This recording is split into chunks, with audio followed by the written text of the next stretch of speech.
Vamos allá, 1848, con la última parte de la F2, era la que quería que escucharas fresco, era, después de los ejercicios de los exámenes, de qué va las conexiones teórico-prácticas con la primera parte de la práctica E3 más E4, en concreto con la práctica E3, y esos comentarios los leemos directamente de la guía de enseñanza-aprendizaje para la F2 E20.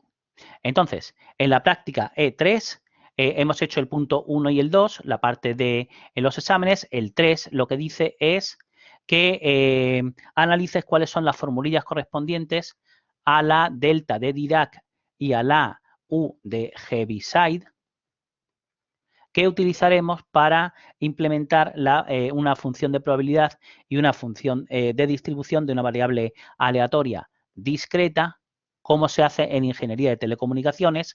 La técnica TIP de transformada inversa de probabilidad ya la vimos en la uniforme 0,1 y cuánto vale la probabilidad de que ocurra el suceso A antes de que ocurra el suceso C si consideramos un suceso B que es ni A ni C. Ni A ni C. Y lo otro que teníamos que ver es en lo de los intervalos de confianza con el teorema central del límite que tienes en la transparencia 3B 40 y que vamos a analizar directamente en las pizarras para esta hora E20 y E21 que ya están pasadas a limpio.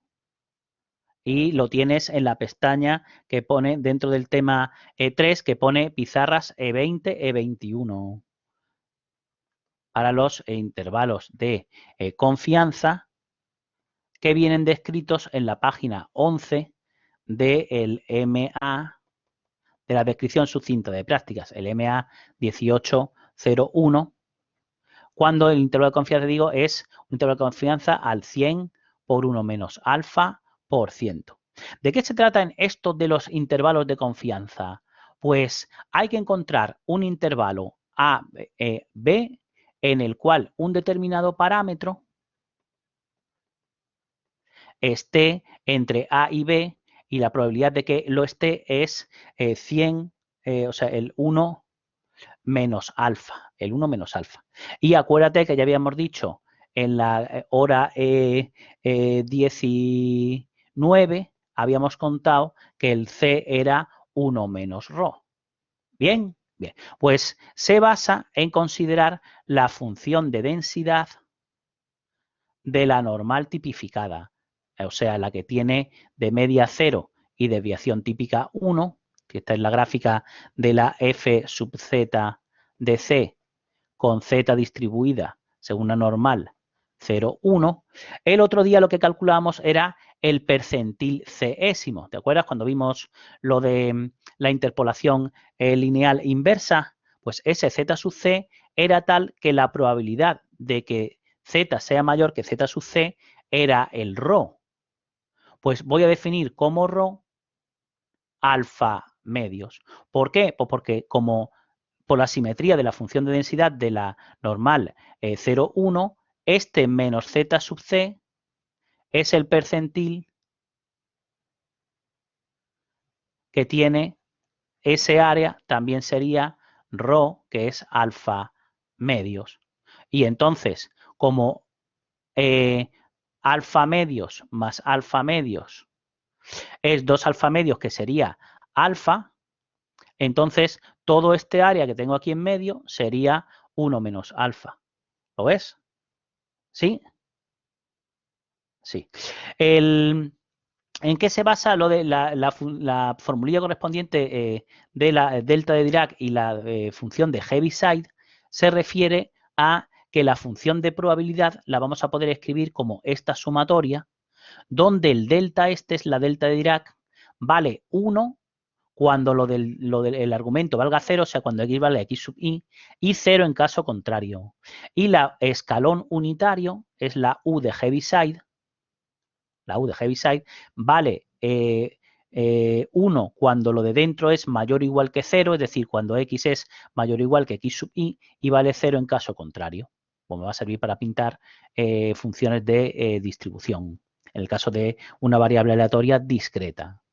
Y en el caso de que tenga, bueno, la técnica tip ya la habíamos contado, y cuánto vale la probabilidad de que A, el suceso A, ocurra antes que el suceso C, si el suceso B es ni A ni C, y la suma de las probabilidades, y ocurre o A o B o C, o sea, la suma de las tres probabilidades es 1. Pues fíjate, A ocurre antes que C cuando nada más lo primero que ocurre es el suceso A, o si lo primero que ocurre es ni A ni C y luego ocurre A, o si no ocurre ni A ni B, o sea, ni A ni C dos veces y luego ya viene A, ¿lo ves? Que es A que multiplica a una suma, a una serie geométrica de razón B menor que 1. Pues es la suma de estos infinitos términos, es el primero partido por 1 menos la razón, porque la razón es menor que 1 en módulo, y 1 menos B es A más C, es decir, esa probabilidad es A partido por A más C. Bien.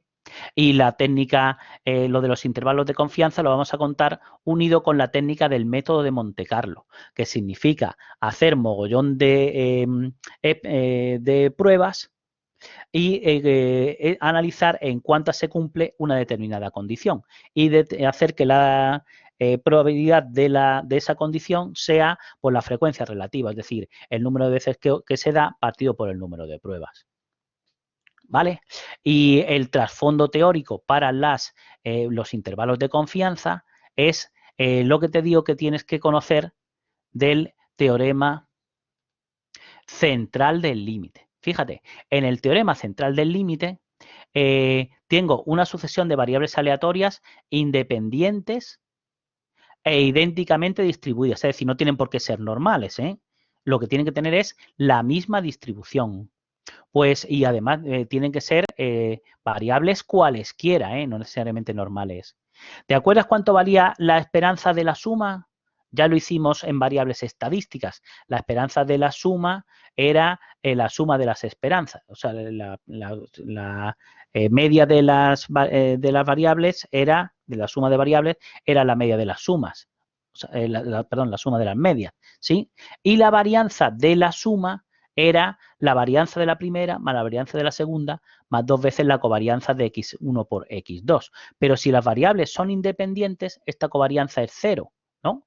Luego, entonces, la varianza de la suma de variables independientes es la suma de las varianzas. Por lo tanto, si considero la variable Sn, que lo que tiene es x1 más x2 más xn, entonces la esperanza de Sn es mu más mu más mu más mu, si todas tienen en media mu, y la varianza de Sn sería sigma cuadrado más sigma cuadrado más sigma cuadrado más sigma cuadrado, y por lo tanto, esta Sn, aunque el resto de las variables no sean normales, dice el teorema central del límite que se distribuye según una normal de media, esa media, y de varianza, ¿ves? Sigma cuadrado por n, que es esta.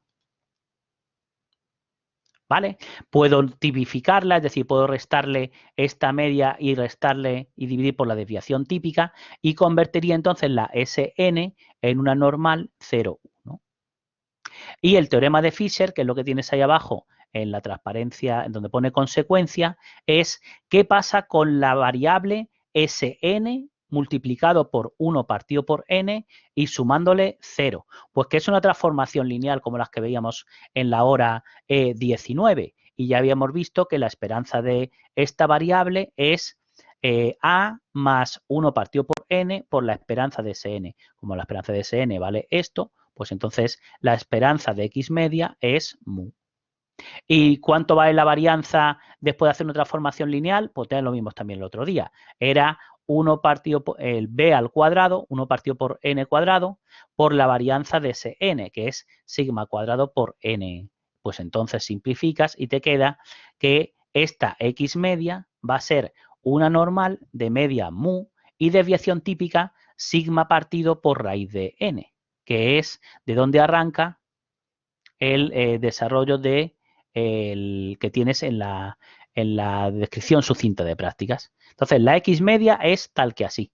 Pues cuando n es grande, que es lo que dice el teorema central del límite, entonces puedo restar la media y dividir por la desviación típica y entonces aplicar, o mejor dicho se dice pivotar sobre la cantidad X media, porque sé que esta probabilidad era, hemos dicho, 1 menos alfa con las consideraciones que habíamos hecho antes.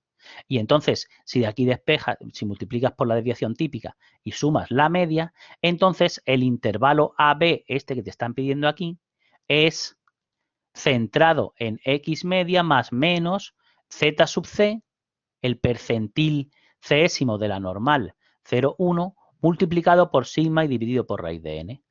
Y si en vez de con una media lo haces con una proporción, entonces lo que tienes es una suma de Bernoullis independientes. Suma de Bernoullis independientes, por la propiedad de reproductividad, sabes que es una binomial.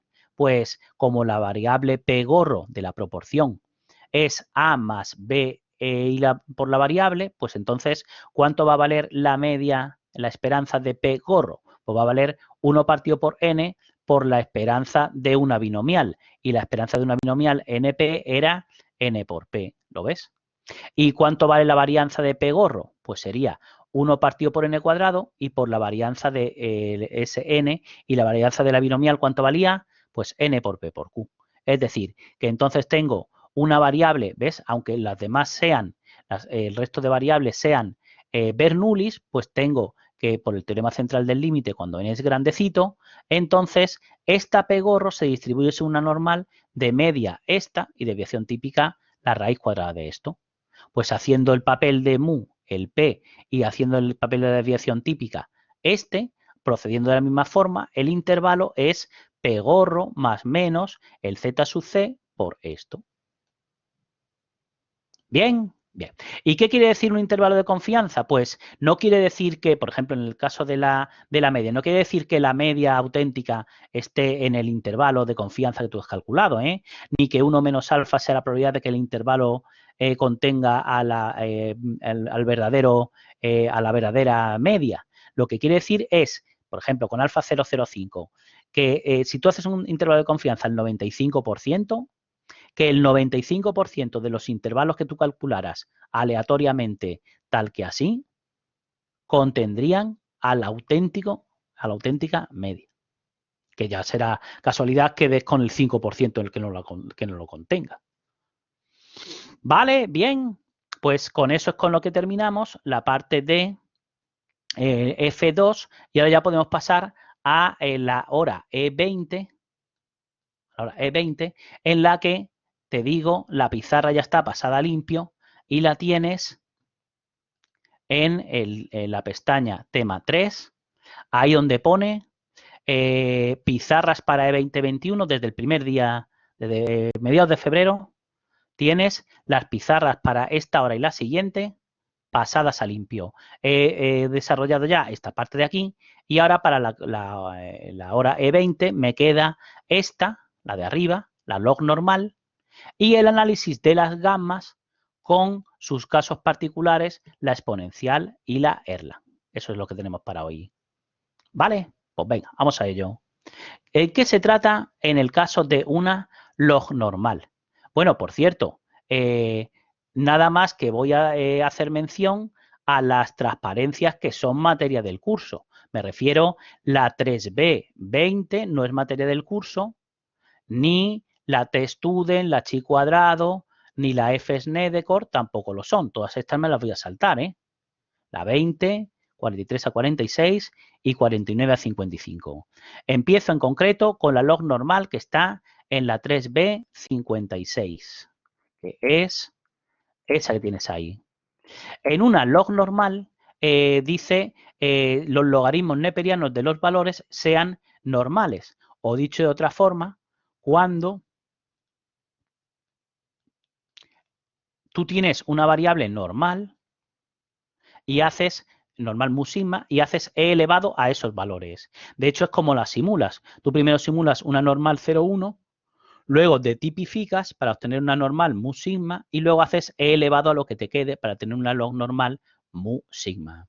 Entonces, observaciones al respecto. ¿Cuánto vale la función de distribución de una log normal? Pues sería la probabilidad de que la variable fuera menor o igual que x. Si tomas logaritmos en los dos lados y tipificas esta de aquí, o sea, le restas su media y divides por la desviación típica, esta ya es una normal 0,1. Pues voy a ver que cuando la función de distribución vale esto, en una normal 0,1. Y entonces, si la función de distribución de la log normal la puedo expresar en términos de la función de distribución de la normal tipificada, pues hago la derivada y aplico la regla de la cadena, es decir, f' de z en esto por la derivada de lo de dentro con respecto a x.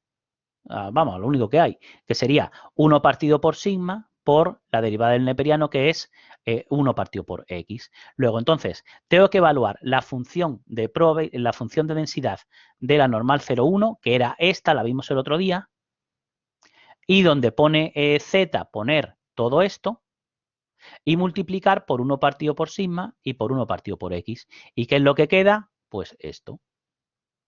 1 partido por x, 1 partido por sigma, por toda esta expresión de aquí. El 1 partido por raíz de 2pi y multiplicado por ese e elevado. ¿Vale? Vale. ¿Para qué se usa en telecomunicaciones? Pues se utiliza para medir el tiempo de reparación de sistemas, para comunicaciones inalámbricas, máxima entropía si fijas la esperanza y la varianza de una determinada variable. Y los ejemplos numéricos vienen en el Saravia-Pascual en esa página y en el Miller y Miller, en el Freud, Miller y Miller en esa página de ahí. Pero lo que vamos a hacer es nada más que destacar un par de resultados teóricos. El mu se llama parámetro de ubicación, el sigma se llama parámetro de escala y la característica distintiva es que la función generatriz de momentos de la log normal se puede escribir, te puede servir para calcular los momentos ordinarios de la log normal en términos de los momentos ordinarios de la normal mu sigma. En términos, digo, porque voy a conocer lo que vale, ya lo sabía del otro día, la función generatriz de momentos de la normal. Fíjate, ¿cuánto vale el momento ordinario de orden k de una determinada variable? Pues la esperanza de x elevado a k, ¿no? La esperanza de la variable elevado a k. Pero es que la variable es e elevado a algo y e elevado a eta y elevado a k es e elevado a eta por k. Anda, esta es la definición de la función generatriz de momentos, ¿no? No era e elevado a la esperanza de e elevado a t por la x, por la variable, la función generatriz de x, la función generatriz de momentos de x, pues entonces estoy escribiendo el momento ordinario de orden k en términos de la función generatriz de momentos de la normal. ¿Cuánto vale el momento de orden 1? Pues la esperanza. Entonces, tengo que coger con k igual a 1, pongo aquí donde pone k, pongo 1 y tengo la esperanza de chi. Y si el momento ordinario de orden 2, o sea, a esto con k igual a 2, le resto en la media al cuadrado, pues tendré la varianza. Y por eso la esperanza y la varianza son las que tienes aquí resumidas, esta y esta. ¿Vale? ¿Entendida entonces la log normal? Sí. Perfecto. La que sí que tengo que hacer mucho más énfasis por su importancia en ingeniería en telecomunicaciones es en las gammas y en sus casos particulares. Vamos allá. En la transparencia 3B41 tienes, vuelvo para atrás, en la 3B41 tengo la función de densidad de esa gamma. Las gammas se pone, cuando tienes una variable que se distribuye según una gamma, se pone tal que así. Si se distribuye, es una variable aleatoria continua, gamma, alfa, beta, y siempre el lambda va a ser 1 partido por beta. ¿Bien? Bien. Entonces, fíjate que la función de densidad es importante que la reconozcas rápidamente porque si tú eres capaz de saber que una determinada variable es una gamma, pues hay un mogollón de resultados teóricos que te pueden ayudar a simplificar los cálculos. Entonces, fíjate cuánto queda la función de densidad. Se escribe en términos de esta función gamma. La función gamma es una función especial que sale en análisis vectorial, que ya la conocerás de ahí, del análisis vectorial, y es esa la definición. La integral de 0 a infinito de x elevado a alfa menos 1 por e a la menos x. Luego, entonces, para definir la función de densidad de la gamma, voy a tener que calcular el gamma de alfa. Bien, alfa es uno de los parámetros. ¿Vale? Vale. Para que lo veas cómo va, vamos a hacer una serie de calculillos fáciles con tu calculadora favorita. Por ejemplo, vamos a calcular gamma de 3,2. Y entonces, para calcular gamma de 3,2, lo que hago es, vamos a salir al modo computación, al 1, pongo un 3,2 en la variable a y vamos a hacer la integral entre 0 e infinito de x elevado a menos 1 por chif elevado a menos x. Y la integral, claro, no la puedo poner entre 0 e infinito, vamos a ponerla entre 0 y poner un valor delta adecuado, vamos a usar, por ejemplo, 30, y lo que obtenga lo voy a almacenar en la variable c. Que no te confunda que esto va demasiado rápido. Cuando tú lo pongas en tu calculadora, se quedará un rato la pantalla en blanco, no te preocupes, que acaba terminando con una aproximación, ¿ves? 2.4239, 65.480 es el valor auténtico, pues acaba con una aproximación con un error menor que 10 a la menos 9, ¿no? Bien. Bien. ¿Y para qué me puede servir entonces? Pues, por ejemplo, cuando tengo que calcular la función de distribución de una variable aleatoria continua que sea una gamma, por ejemplo, ¿cuánto vale la función de distribución en 5? Pues sería la integral entre 0 y 5 de esa función de densidad que viene dada tal que así. Y ya sé calcular esto. Pues venga, vamos a calcularlo. Para calcular la función de distribución en 5, por ejemplo, para una gamma que tiene de parámetro beta igual a 2, voy a calcular la integral entre 0 y 5 de x elevado a alfa menos 1 por e elevado a menos x partido por beta y partido por beta elevado a alfa y multiplicado por la c que acabo de calcular, integral entre 0 y 5, porque estoy calculando la función de distribución en 5. Demasiado, tardará más, te ha quedado 0, 40, 78, 29, 30, 41, cuando el valor auténtico es 45 en una gamma con alfa 3,2 y beta 2. El valor auténtico de la función de distribución en 5 lo puedes calcular de varias maneras. Por ejemplo, con package load statistics, utilizando GAMCDF de 5, el valor en el que quiere la función de distribución, la CDF, para una gamma de alfa con valores alfa y beta. Voy a poner format long para que lo veas. ¿Ves? 0.4078, 29, 30, 45. Pues tu calculadora lo ha calculado con una precisión de errores en la décima cifra significativa, ¿sí? También lo puedes calcular con la función especial que se llama gamma inc. Fíjate, si quiero calcular f en 5, tengo que pasarle a gamma inc, le tengo que pasar la z y el alfa. Y la z, si calculo f en 5, pues como beta por z es 5, pues z es 5 partido por beta. Con lo cual puedo poner gamma inc de,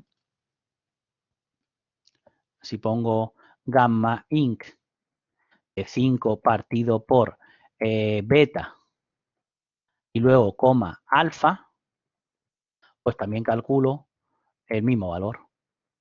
¿Vale? Pero que lo puedes calcular con tu calculadora haciendo la integral entre 0 y el valor correspondiente de la función de densidad de la gamma alfa beta. ¿vale? El valor de gamma en 3,2 era ese que tienes ahí, lo que teníamos en la variable C, es lo que habíamos calculado antes, 242,39, 65, 480 sería el valor auténtico, ¿lo ves? Vale, vale. Oye, y si en vez de calcular gamma, o sea, tengo que calcular con un alfa de 2,1, ¿qué tengo que hacer? Pues lo primero que tengo que hacer es calcular gamma de 2,1 haciendo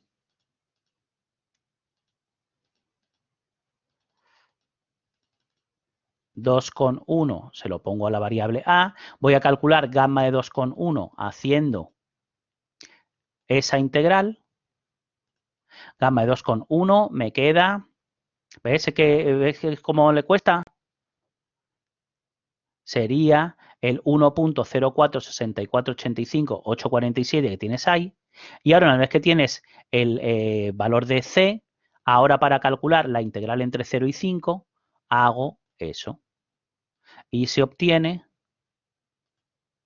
el 0.68, 75, 80, 22, 89 tras esperar un ratillo. ¿Sí?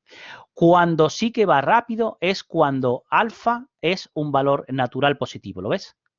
Cuando alfa vale 4, entonces no hace falta ni que calcules el valor de C, porque con 4, cuando el valor de A, de alfa, es un valor natural positivo, resulta que el valor de la función gamma es A menos 1 factorial. Eso es lo que vale la C. Bien, por la propiedad esta que tienes aquí. El gamma de n más 1, esta es la definición, anda, y esta es la integral que calculamos el día que hicimos los polinomios ortogonales de Laguerre, ¿verdad? Que la hicimos por partes y nos dio n factorial. Por eso, gamma de 4 es 3 factorial, que es lo que me ha quedado tal que ahí, ¿lo ves? Y por eso, cuando tengo que calcular la integral entre 0 y 5 de una gamma con n natural positivo, entonces va a ir mucho más rápido, ¿lo ves? 0,2424, 23,86, 69. ¿Vale? ¿Entendido entonces? Entendido entonces. Bueno, y por cierto, a ver si puedes calcular cualquier, suponte que la alfa vale 7 y la beta vale 1/3. ¿Sí? Entonces, el cálculo, como la A es natural positivo, entonces el cálculo de la C sería tal que así. Y la integral, por ejemplo, la función de probabilidad en, yo qué sé, en 2 en vez de en 5, pues me quedaría 0,3937, que es este que calcularemos, 0,3937, que calcularemos al final de la clase de hoy. Bien, bien. Bueno, y otra cosa, cuando tú tienes que calcular el valor de la función gamma, por ejemplo, ¿cuál era el del examen? 41 partido por 21. En 41 partido por 21. Si tú calculas el valor de... Ya lo he perdido. Ya lo he perdido, ¿no?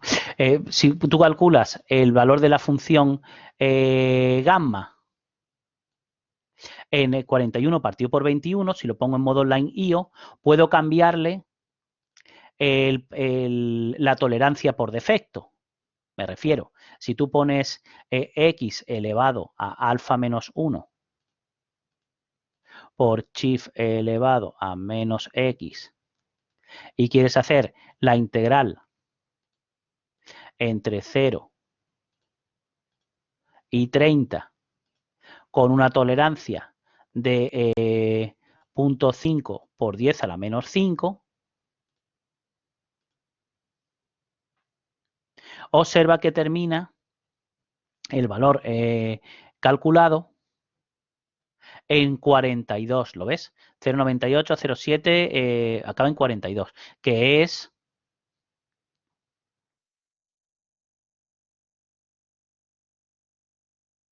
el valor auténtico a 10 dígitos significativos, ¿sí? Pero, sin embargo, si tú lo calculas con la precisión por defecto,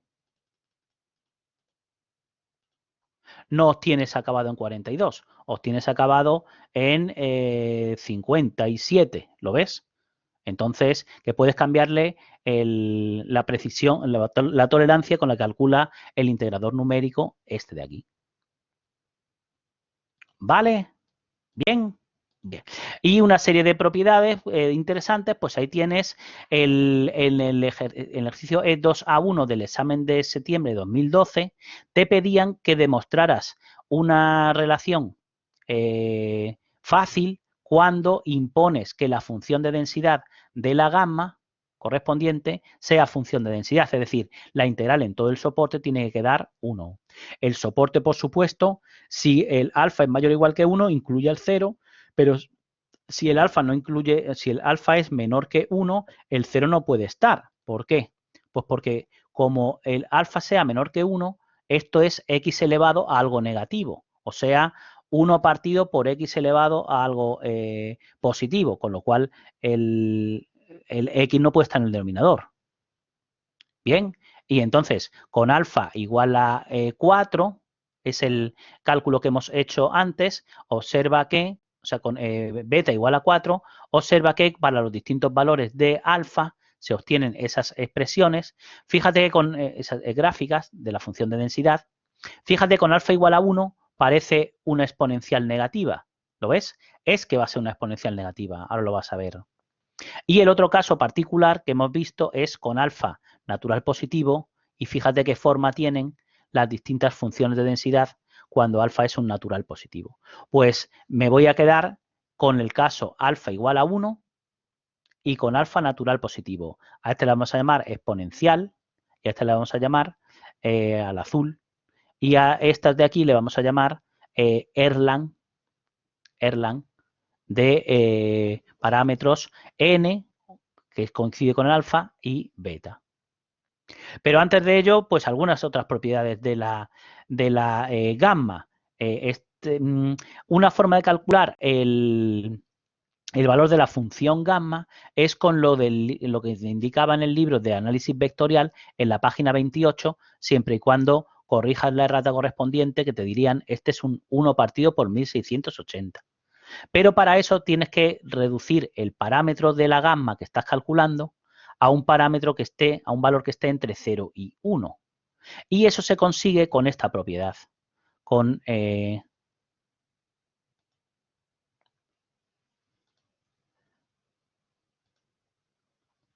esta, que gamma de alfa más 1 es alfa veces gamma de alfa. Entonces, si quieres calcular gamma de 3,2, pues sería 2,2 por gamma de 2,2.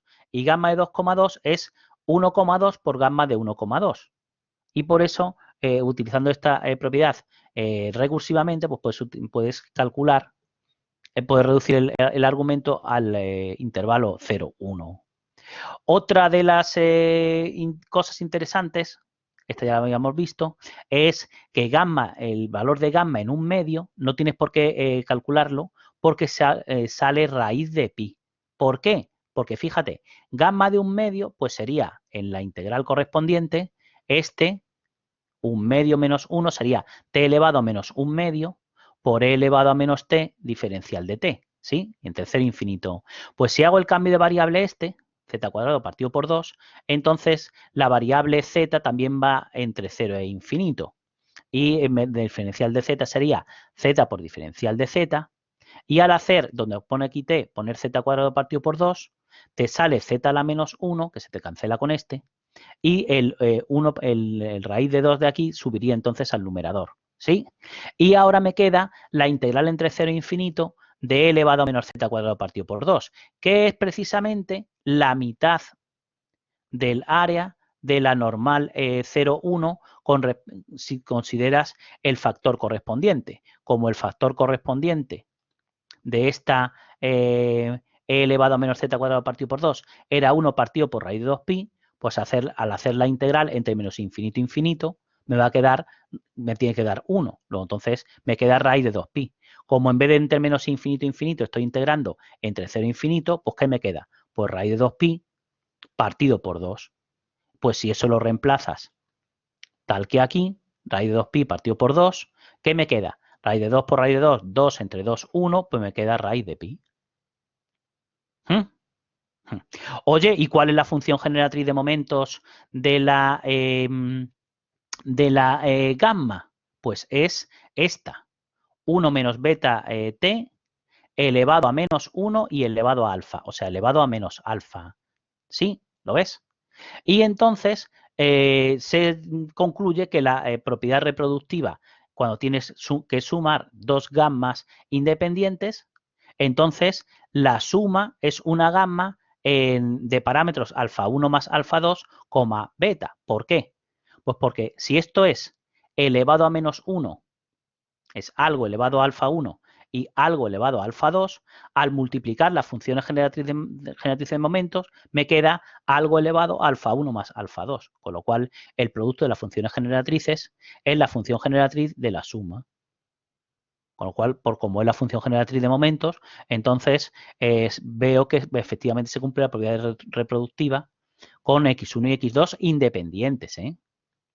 Oye, ya que tenemos la función generatriz de momentos, vamos a calcular la esperanza y la varianza, como en la práctica E3 más E4. Entonces, ¿dónde estaba la E3 más E4? En la página 14 de 16 tienes la función generatriz de momentos de la gamma, derivo y hago tender t a 0 y tengo la esperanza. Anda, la esperanza de la gamma es alfa por beta, ¿lo ves? Y si le calculo el momento ordinario de orden 2 haciendo la derivada segunda y haciendo tender t a 0 y le resto la media al cuadrado, tengo la varianza. Y la varianza de la gamma, ¿cuánto queda? Alfa por beta al cuadrado. ¿Lo ves? Luego, entonces, efectivamente, la esperanza y la varianza, táchalo del mu igual, que te va a despistar, sería alfa por beta y alfa por beta al cuadrado, respectivamente, esos valores. ¿Sí? ¿Entendido, pues? La gamma entendida. Y ahora vamos a centrarnos en los dos casos particulares, esos que hemos dicho, alfa igual a 1 y alfa igual a n con n natural positivo. Esta se llama exponencial y esta se llama Erlang.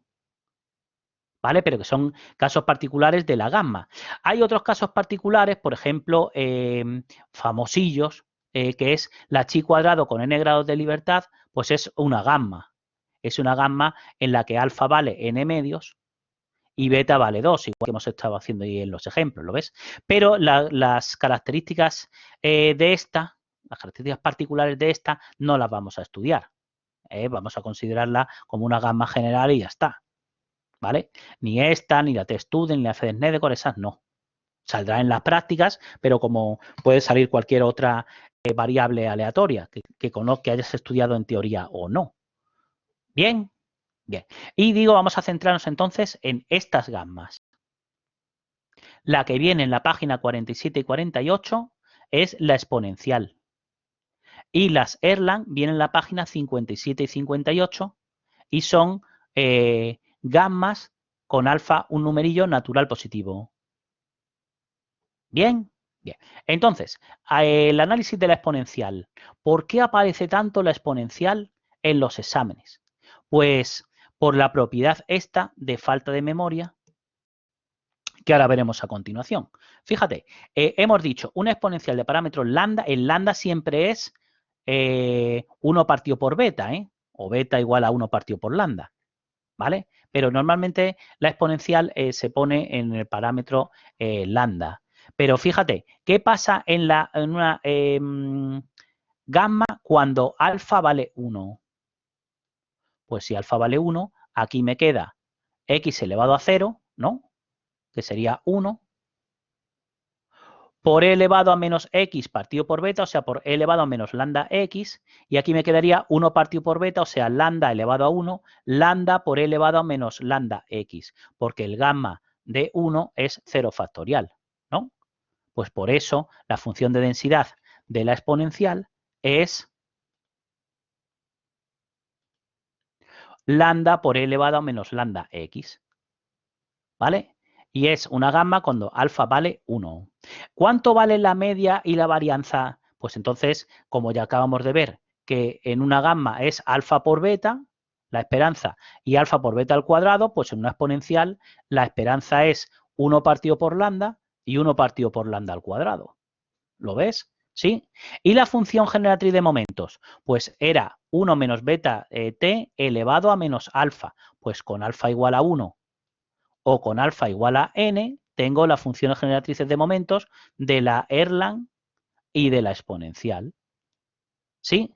De hecho, bueno, esta también podía haber calculado la función generatriz de momentos con la definición, con e elevado a, o sea, la esperanza de e elevado a t por x. Pero bueno, como ya tengo esta, pues sería 1 partido por 1 menos beta por t. Esa es la función generatriz de momentos. ¿Sí? Sí. Oye, ¿y la función de distribución de la exponencial qué me queda? Pues sería la probabilidad de que la variable sea menor o igual que x, o sea, la integral entre 0 y x de la función de densidad. Y la función de densidad hemos dicho que vale lambda por e elevado a menos lambda t diferencial de t. ¿Sí?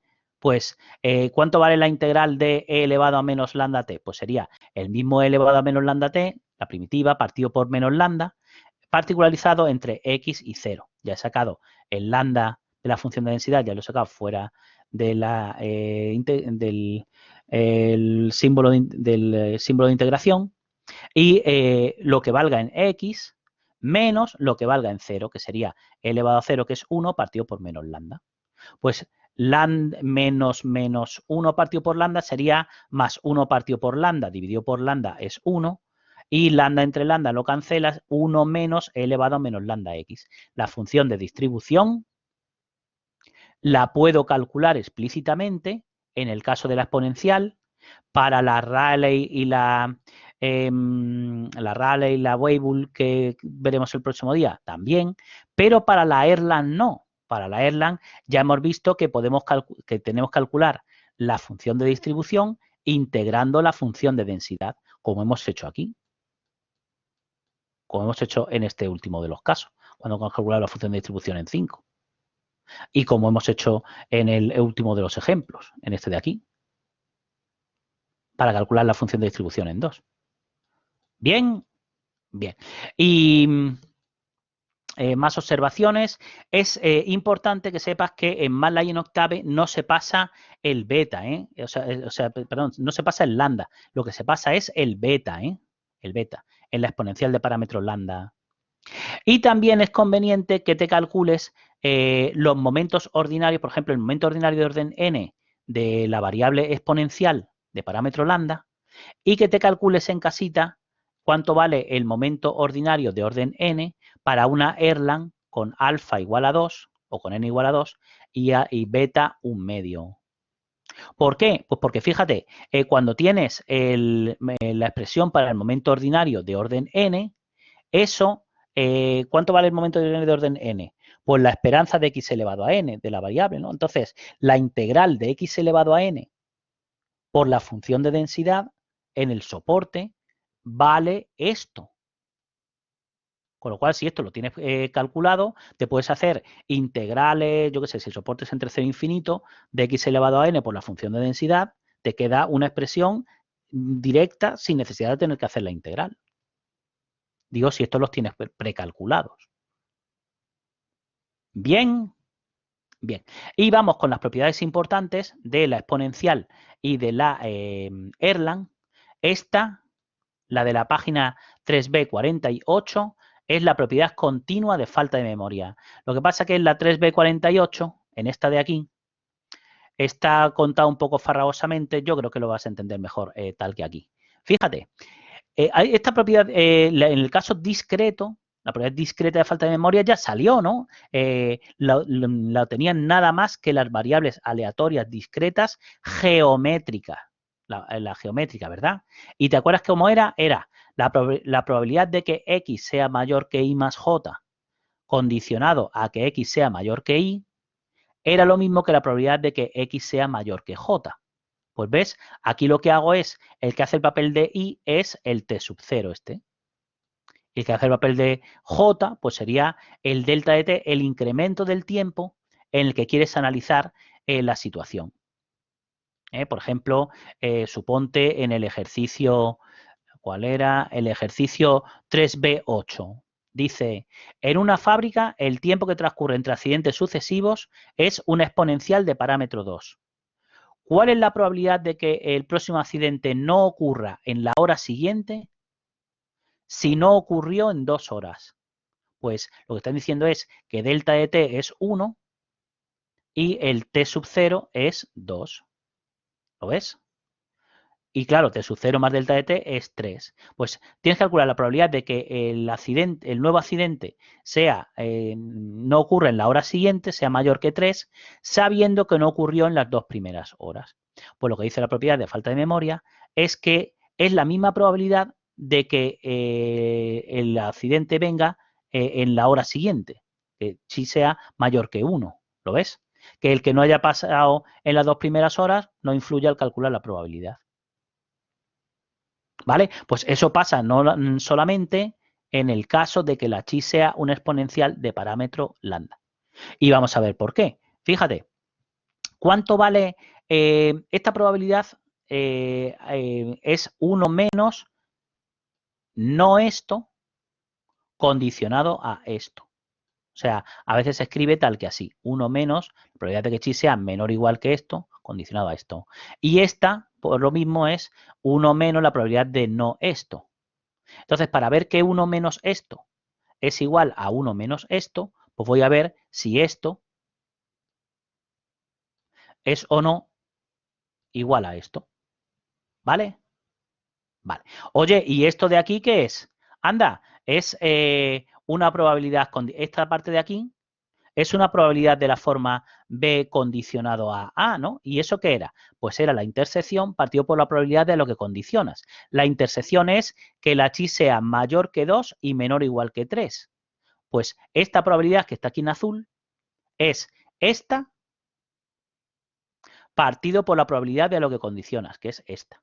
Con lo cual lo que quiero ver es si C partido por D es o no lo mismo que la E, que es la probabilidad de que chi sea menor o igual que 1. Y en todos los casos, la chi es una exponencial con lambda igual a 2, con lo cual, ¿esta cuánto vale? La probabilidad de que chi sea menor o igual que 1. Pues lo que valga la función de distribución en 1. Como sé que la función de distribución es 1 menos e elevado a menos lambda x, en x pongo un 1 y en lambda pongo un 2. Y me queda 1 menos e a la menos 2. ¿Lo ves? ¿Cuánto vale esta? La probabilidad de que chi sea mayor que 2. Pues 1 menos la probabilidad de que chi sea menor o igual que 2. O sea, esta expresión con lambda igual a 2 y x igual a 2. ¿Sí? Y sin embargo, esta de aquí, ¿qué vale? Pues vale la función de distribución en 3 menos la función de distribución en 2, ¿no? O sea, 1 menos esta con lambda igual a 3, lambda igual a 2 y x igual a 3, menos la función de distribución en 2. Y fíjate, aquí me queda e a la menos 4 menos e a la menos 6. Si divido por e a la menos 4, ¿qué me queda? Pues 1 menos e a la menos 2. Es decir, esto se verifica del tirón. ¿Bien? ¿Sí? Claro, lo que pasa es que así sí que lo has entendido y así pues igual te cuesta un poco más. ¿Vale? Y me salto a la propiedad importante de la Erlang, que es la que tienes en la página 57 e ilustrada en el ejemplo ahí abajo en la 58, que dice lo siguiente. La distribución de Erlang modela el tiempo transcurrido hasta el enésimo suceso. Suceso se refiere, por ejemplo, a una llamada entrante. En una determinada proceso de Poisson, en el cual si lo que quieres es ver cuando n es 1, o sea, el enésimo es el siguiente suceso, entonces tienes una exponencial, claro, ¿no?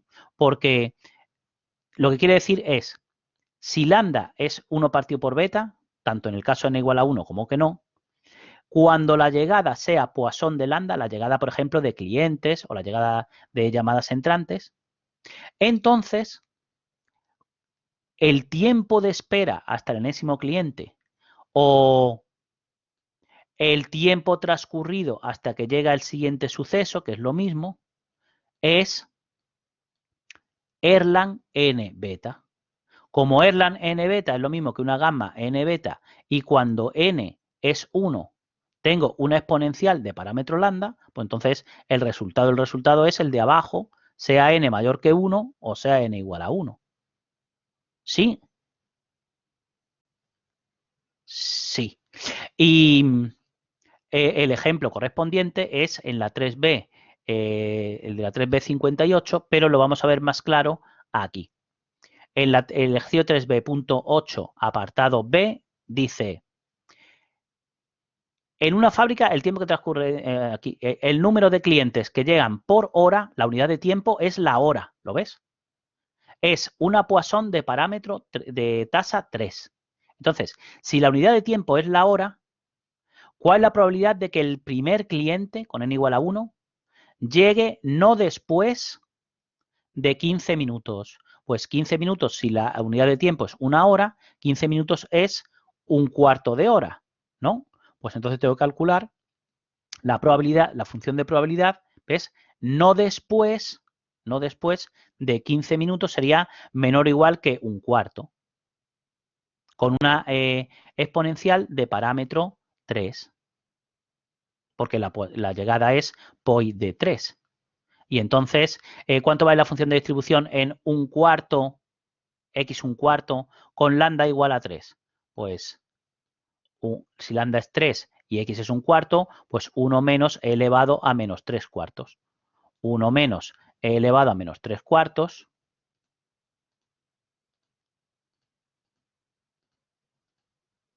me queda aproximadamente un 52.76%. ¿Bien? Bien.